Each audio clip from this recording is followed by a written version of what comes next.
পাকিস্তানের যে উর্দু ভাষা, সে উর্দু ভাষায় তো আপনার ইউপির লোকেরাও কথা বলে, সে তো বিহারের লোকেরাও কথা বলে, আমাদেরও অনেকে আছে কথা বলে উর্দুভাষী যারা আছেন, যারা পাকিস্তান আর পাঞ্জাব বর্ডার আছে, তারা পাঞ্জাবি, পাকিস্তানে একটা পাঞ্জাব আছে, আবার ইন্ডিয়াতে একটা পাঞ্জাব আছে। এগুলো হচ্ছে ইতিহাস। এটাকে বিকৃত করে সবাইকে একটা বাংলাদেশির তকমা লাগিয়ে দিয়ে আর কাউকে কাউকে পুশ করা হচ্ছে। লোকাল পুলিশরা কি করছেন? আপনাদের হাতের নাগাল থেকে কি করে বেরিয়ে যাচ্ছে। এই যে আমরা যে গর্ভবতী মাকে নিয়ে এলাম, তার পরিবারের 4 জন এখনো ওখানে আছে। তারা ইন্ডিয়ার সিটিজেন, কাগজপত্র আছে, তা সত্ত্বেও বিএসএফ ফোর্সফুলি তাদের পুশ ব্যাক করে দিচ্ছে। আর যারা রাজ্যের পুলিশ অফিসার, তাদের আমরা বলবো এত ভীতু হলে চলবে না। মারপিট করতে বলছি না, খুন খারাপি করতে বলছি না, অন্তত প্রোঅ্যাক্টিভ হন, নাকা চেকিংটা ঠিকমতো করুন। প্রচুর লেনদেন উধার উধার হচ্ছে বর্ডার দিয়ে,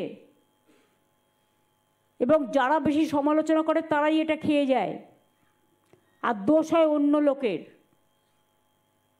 সব মাছই মাছ খায়, সব পাখি মৎস্য খায়, দোষ হয় মাছরাঙার।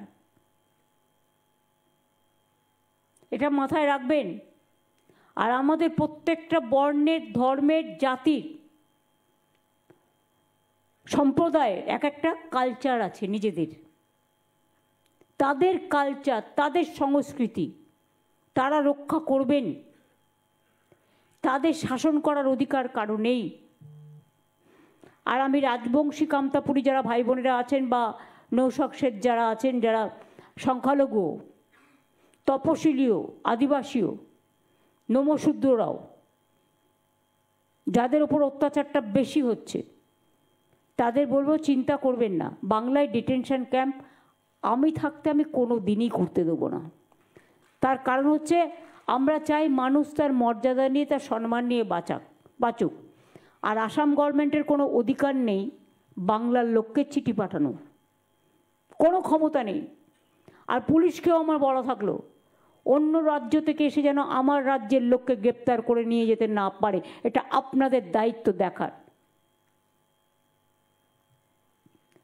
কোনো ক্রিমিনালকে কেউ অ্যারেস্ট করতে আসলে স্টেট গভর্নমেন্টের সাথে কথা বলুন। আমরা ক্রিমিনালদের নিশ্চয়ই অ্যালাউ করবো না, কিন্তু সাধারণ মানুষের ক্রিমিনাল এক নয়। কাউকে ক্রিমিনাল বানিয়ে দেওয়ার আগে দেখতে হবে সত্যিই সে ক্রিমিনাল কিনা। কাউকে চোর বদনাম দেওয়ার আগে সত্যিই দেখতে হবে খুঁটিয়ে সে আদৌ চোর কিনা। যে কারোর নামে কিছু বলে ফেললো। আর সোশ্যাল নেটওয়ার্কটা তো এখন মানুষকে স্ক্রোল করার নেটওয়ার্ক হয়েছে। এর মধ্যে ভালো জিনিস নেই তা আমি বলবো না, নিশ্চয়ই আছে, তাদের আমরা শ্রদ্ধা করি। কিন্তু ডাবল ইঞ্জিন সরকারের পার্টি টাকা দিয়ে, কোটি কোটি টাকা খরচা করে, রোজ দেখবেন শুধু নেগেটিভ, পজিটিভ কথা নেই। তার কারণ কাজ নেই, তো নেই কাজ তো খই ভাজ। দীর্ঘ 7 দিন ধরে মানুষ বিমানের টিকিট কেটে যাতায়াত করতে পারছে না। হঠাৎ করে সব বন্ধ, কোনো প্ল্যানিং না করে।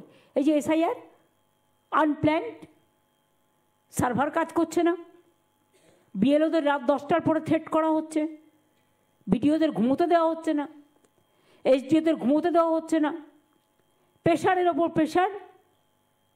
বাংলায় প্রায় 41 জন মারা গেছে, 3 জন বিএলও মারা গেছে, 15 জন হসপিটালে আছে, 3 জন সুইসাইড করতে গেছিল। এটা মাথায় রাখবেন। মধ্যপ্রদেশেও মারা গেছে, প্রায় 8 জন বিএলও মারা গেছে, রাজস্থানেও মারা গেছে, কেরালাতেও মারা গেছে, তামিলনাড়ুতেও মারা গেছে। বাংলায় তাও তো আমরা ক্যাম্প করে অনেকটা মানুষকে হেল্প করছি যতটা পারছি। সেক্ষেত্রেও এরাও যে হিউম্যান বিং, মানুষ, তাদের শরীরে রক্ত মাংসে গড়া, প্রেশার দিয়ে। আমি শুনেছি কাউকে কাউকে আগে বলা হয়েছিল জেলে পাঠাবে, নয় চাকরি খেয়ে নেবে। কত সব চাকরি খাওয়ার মালিক ইলেকশনে আসে চলে যায়, সরকার কিন্তু থেকে যায়। এটা মাথায় রাখবেন। ইলেকশন নোটিফিকেশন হওয়ার পরে ইলেকশন কমিশনের দায়িত্বে থাকে যতদিন ইলেকশনটা কমপ্লিট না হচ্ছে। বাদবাকি তাদের তো কোনো দায়িত্ব নেই। ভোটার লিস্ট হচ্ছে মানে কি সব কিছু বন্ধ? আর 2 মাসের মধ্যে করতে হবে কেন তাড়াহুড়ো করে? আগেরবারে তো 2 বছর লেগেছিল। 2001-এ ইলেকশন হয়েছিল, 2002-এর পরে শুরু হয়েছিল, 4-এ গিয়ে শেষ হয়েছিল, 4-এ তারপরে ইলেকশন। কোন চশমা পরেছিলেন কালকে? কে খবর দিলেন ওনাকে? আমরা তো হিন্দু হিসেবে গেছি, আমরা তো মঞ্চেও উঠিনি, বক্তৃতাও করিনি। আমাদের অধিকার ছিল। আসল কথা, উনি নিজে হিন্দু বিরোধী। গীতা শব্দটা ঠিক করে উচ্চারণ তিনি করতে পারবেন না। গীতার কতগুলো অধ্যায় আছে সেটা যদি উনি বলে দিতে পারেন তো অনেক কিছু হয়ে যাবে। অতএব উনি না গিয়ে ওই জায়গাটাকে পবিত্র রেখেছেন, এটা আমি একজন হিন্দু হিসেবে মনে করি। আর আয়োজকরা কেন ওনাকে ডেকেছিলেন আমি তার কারণ বলতে পারবো না, আয়োজকদেরকে জিজ্ঞেস করা উচিত। আমি মনে করি মমতা বন্দ্যোপাধ্যায়কে কোনো হিন্দুদের কর্মসূচিতে ডাকা উচিত নয়, কারণ মমতা বন্দ্যোপাধ্যায় হিন্দুদের রীতিনীতি মানেন না, পিতৃপক্ষে কাঁচি নিয়ে ঘোরেন। অতএব এই মুখ্যমন্ত্রীকে হিন্দু বলে আমি অন্তত ব্যক্তিগতভাবে স্বীকার করি না, তো অন্য কেউ তার ব্যক্তিগত মত দিতে পারে, আমি স্বীকার করি। পর্ব প্রায় শেষের দিকে, প্রথম পর্বটা প্রায় শেষের দিকে, এই সময় দেখা যাচ্ছে যে প্রথমে 13 জন রোল অবজারভারকে নিয়োগ করা হলো। এখন আবার দেখা যাচ্ছে আজকের খবর আরো 5 জনকে নতুন করে নিয়ে আসা হচ্ছে, কেউ স্বরাষ্ট্র দপ্তর, কেউ প্রতিরক্ষা দপ্তরের জয়েন্ট সেক্রেটারি পদের ব্যক্তি। কি বলবেন এটা? এটা শুধু পশ্চিমবঙ্গে হয়নি, আমি যেটুকু ন্যাশনাল নিউজ চ্যানেল থেকে দেখেছি 20 জন জয়েন্ট সেক্রেটারি লেভেলের অফিসারকে এসআইআর যে যে রাজ্যে হচ্ছে পাঠানো হয়েছে। পশ্চিমবঙ্গে 5টা ডিভিশন আছে, 5 জন খুব গুরুত্বপূর্ণ অফিসারকে দেওয়া হয়েছে, সিনিয়র অফিসার, হোম আছে, ডিফেন্স আছে, খুব বড় বড় ডিপার্টমেন্টের। এরা দে আর ভেরি এফিসিয়েন্ট অফিসার, যেটুকু আমরা নামের সঙ্গে চিনিয়ে দেয়। আমি শুধু একটা কথাই বলবো, বাবার নাম মায়ের নাম বদলেছেন, ধরা পড়বেন। অনেক বিএলও জানেন না তার ফর্মকে ফিল আপ করে দিয়েছে, আইপ্যাকের লোকেরা ফিল আপ করে দিয়েছে। আপনি দেখছেন না তত্তর করে মৃত এবং শিফটিং অদৃশ্য ভোটারের সংখ্যা বাড়ছে। আপনারাই গল্প করেছিলেন মাত্র 27.5 লক্ষ, কোথায় 1 কোটি। আপাতত বলছেন এখন 56 লক্ষ পেরিয়ে গেলে, T20-র মতো। এদের আশা অনেক আগে উচিত ছিল। বাংলাদেশি মুসলমানদের বাবার নাম মায়ের নাম পরিবর্তন করে আইপ্যাকের সাহায্যে বিএলওদেরকে ঠুটো জগন্নাথ করে ডিএফ এবং 1 শ্রেণীর বিডিওরা, এই আরোরা, তারা যে ম্যাল প্র্যাকটিসেস করেছেন এন্ট্রির ক্ষেত্রে, এটা সবচেয়ে বড় দুর্নীতি বলে আমার মনে হয়েছে। এবং এই দুর্নীতি লুকিয়ে রাখা যাবে না। আধুনিক প্রযুক্তির যুগে ইলেকশন কমিশনের যদি সদিচ্ছা থাকে, হাতে নাতে ধরা পড়বে। ধরা পড়লে এদের শুধু চাকরি যাবে না, যদি সংবিধানকে ইলেকশন কমিশন ঠিকমতো মান্যতা দেয়, 324-এ সব লেখা আছে, আর্টিকেল 3-4-এ, এদের পরিণতি যা হবে এরা নিজেরাই জানে না। পোর্টালে আজ থেকে একটা নতুন পরিষেবা অ্যাড করা হয়েছে, যাতে বলা হচ্ছে যে ভোটার নাম্বারটা দিলেই তার 2টো এন্ট্রি রয়েছে কি সেটা জানতে পারবে। তো এখন বিএলওরা বলছে এতে সুবিধা হবে, আর তৃণমূলপন্থী বিএলওরা বলছে কাজ বেড়ে গেল। কি বলবো?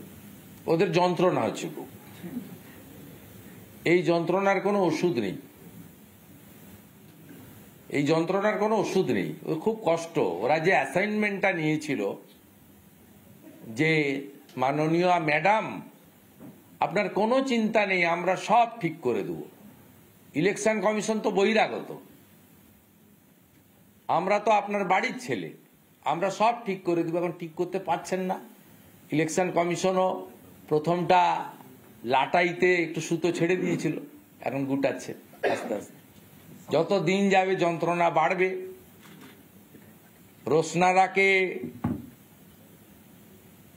রোশনারা বিবিকে রোজিনা বিবি, জামালের বাবাকে কামাল, কামালের বাবাকে আশরাফুল, আশরাফুলের বাবাকে গাজীকুল, গাজীকুলের বাবাকে হাদিকুল, সব বদরক্ত আস্তে আস্তে বেরোতে শুরু করবে।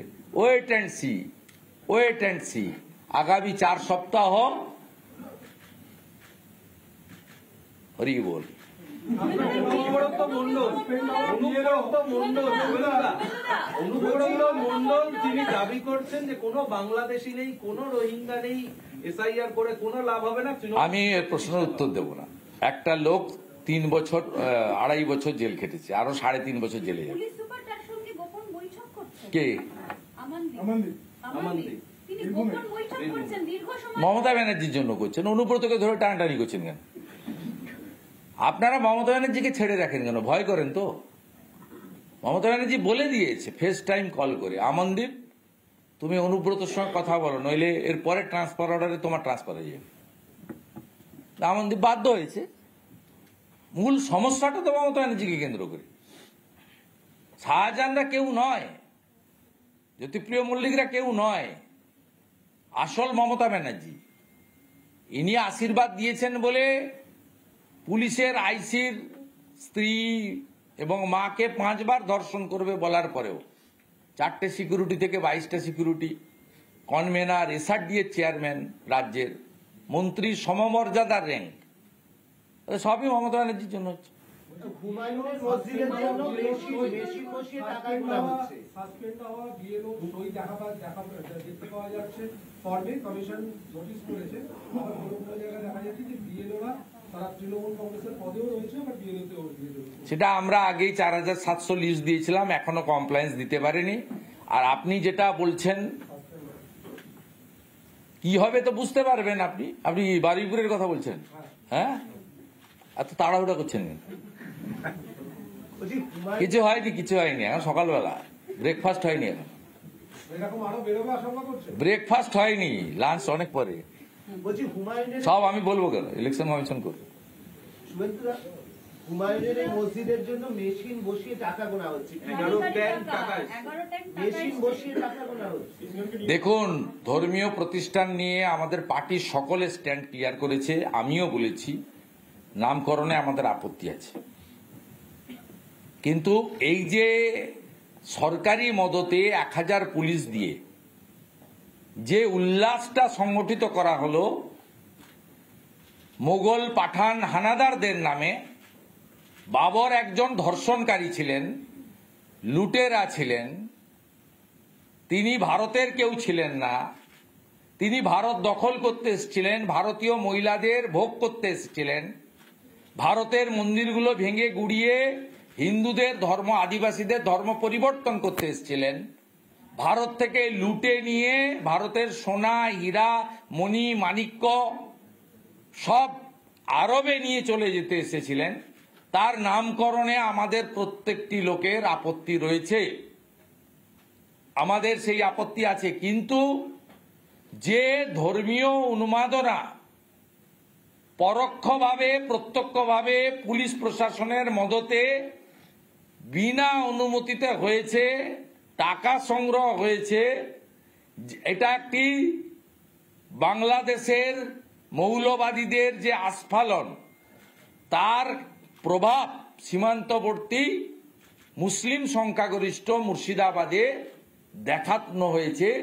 এটি একটি সিম্বলিক কোন ধর্মীয় প্রতিষ্ঠান তৈরি করার উদ্যোগ নয়।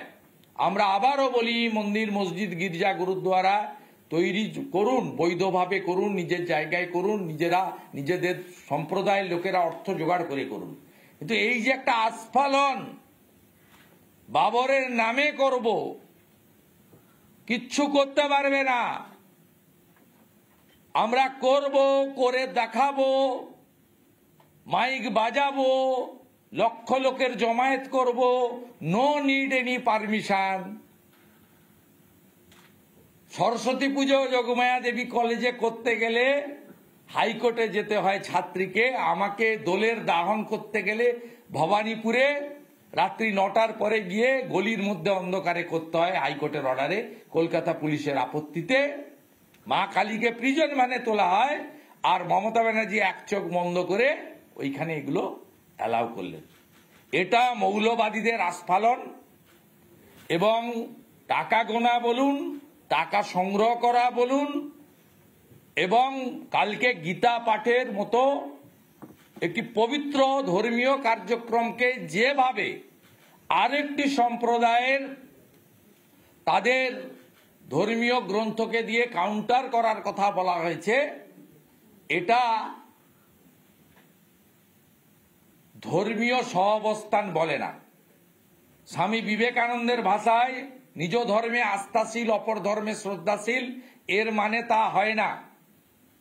যদি কালকের পরে 4 দিন পরে যারা ইসলাম ধর্ম মানেন তারা আলোচনা করে, মৌলবীরা, তাদের সংগঠনরা, হাফেজরা, ইমামরা বসে বলতেন যে আমাদেরও মনে হয় একটা ধর্মীয় গ্রন্থ আমাদের পাঠ করার দরকার বড় করে।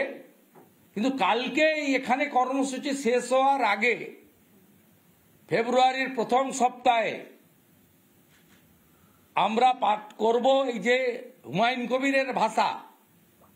এটা তো ঠিক সোহরাবুর্দি, মোহাম্মদ আলী জিন্নাদের মতো ভাষা বেরোচ্ছে।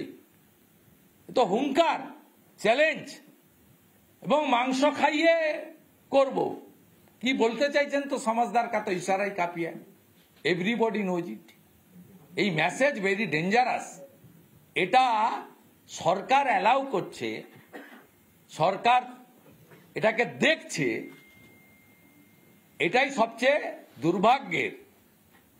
এবং মুর্শিদাবাদ, মালদা সহ একটা বড় অংশের সম্প্রতি পীড়িত হিন্দুরা আতঙ্কিত, সন্ত্রস্ত, যে ধুলিয়ান, শামশেরগঞ্জ, মোথাবাড়ি আবার হবে না তো। এই জায়গায় কিন্তু আমাদের আপত্তি এবং অশনি সংকেত পশ্চিমবাংলার শান্তিপ্রিয় জনগণ তারা দেখছেন। ওয়াকফে দেখা যাচ্ছে, সুরেশদা, ওয়াকফের ক্ষেত্রে দেখা যাচ্ছে যে পশ্চিমবঙ্গ সবার শেষে রয়েছে পোর্টাল রেজিস্ট্রেশনের। ওয়াকফের পোর্টালে রেজিস্ট্রেশনের ক্ষেত্রে পশ্চিমবঙ্গ সবার শেষে রয়েছে। এই সর্বনাশটা মমতা ব্যানার্জি করেছেন। 5 মাস আগে ওয়াকফ পোর্টাল উম্মিদের রেজিস্ট্রেশনের জন্য ভারত সরকার চিঠি দেয় পশ্চিমবঙ্গ সরকারকে। সাইলেন্ট ছিলেন, একদম সাইলেন্ট ছিলেন। ঘুম কখন ভাঙল? 18ই November minority affairs minister mister Kiren Rijiju তিনি মুখ্যমন্ত্রীকে ডিও লিখেন। মুখ্যমন্ত্রী মাইনরিটি দপ্তরের মন্ত্রীও বটে।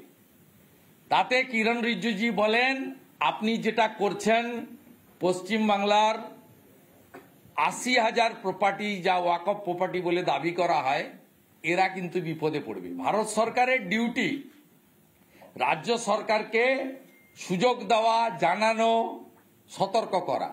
5 মাস আগে গোটা ভারতবর্ষে উম্মিদ পোর্টাল চালু হয়েছে।